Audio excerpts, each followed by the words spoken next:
So, ayan, luto na siya. Malapot na siya. Malapot na.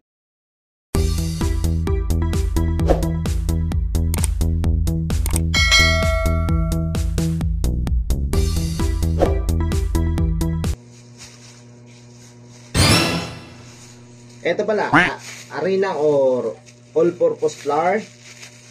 Kailangan natin ng sili, pangpanghang. Tapos, bawang o garlic. Pero ano lang, kunti lang, mga dalawang butil. Tapos syempre, di mawawala yung asukal. Pero yung asukal na gagamitin natin mga idol, yung kulay brown. O yung parang ano na siya, tinatawag itong nugnog. Kung bilhin namin, nugnog ang tawag dito. Kasi, para yung gravy, o yung gagawin nating sauce, ay ang kulay niya ay brownish. Para maganda tingnan. At saka masarap ang ano niya, ang dating niyan. Okay, let's do this. Tawag dito, para ano siya, hindi siya magbuhol-buhol o magbuo-buo pag niluluto na. Yan. Natunaw na. Gagawin natin. Yun. Walang bukas. Gago! Maglagay tayo ng kunting mantika. Yun. Ayan sa pag-isa.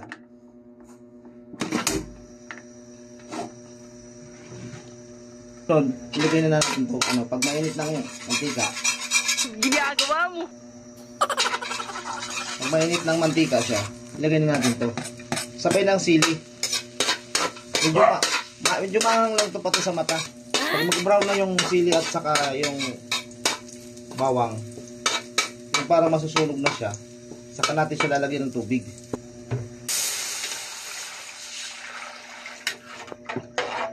Yun. Gagawin natin yung sauce.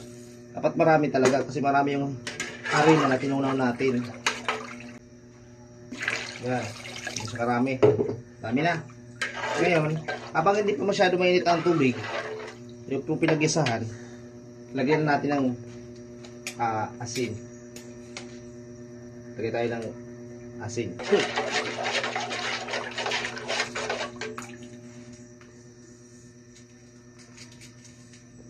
Tapos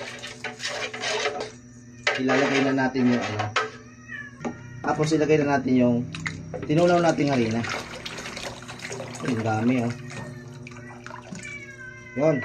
Ganyan na siya. Marami siya kasi maramihan talagang ginagawa namin. Kasi ginagamit namin ito sa paninda.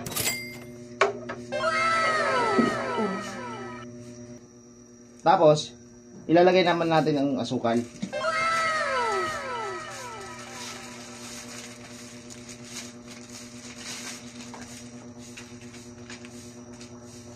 Kasi maramihan siya, dapat maraming asukal. Yun. Tapos kailangan lagi mo siyang halukayin kasi magiging buo-buo siya pag hindi mo nalukay hanggang sa mag-brown na siya at saka yung lumapot na siya. Walang tigil ka sa pag halukay sa kanya. So, ayan, luto na siya. Ganyan na itsura niya pag luto na. Malapot na siya.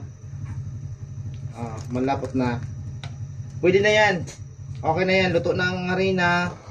Yung saka maaamoy nyo siya kapag luto na siya. Makaka-diskarte. Yan ang tips na ibinigay ko sa inyo. Sana magustuhan nyo ang video na to. Tapos, pakisubscribe sa channel ko. Follow nyo ako sa Facebook page ko, Pitbupols. Sa Facebook ko talaga yung pangalan ko, Richard Cantuba. Maraming salamat guys. Salamat sa panonood.